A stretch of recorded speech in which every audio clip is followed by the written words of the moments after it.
When turning on the espresso machine, the milk temperature setting will default to the last chosen setting.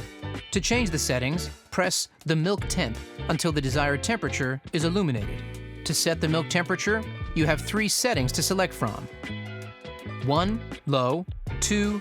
Medium, and 3. High. Similar to the milk temperature settings, the milk foam setting will default to the last chosen setting. To change the settings, press the milk foam buttons until the texture is illuminated. To adjust the milk texture, you have 3 settings to select from: 1. Low, 2. Medium, and 3. High. Remember, different brands and types of milk and milk alternatives will texture differently, so you may need to adjust your texture levels accordingly.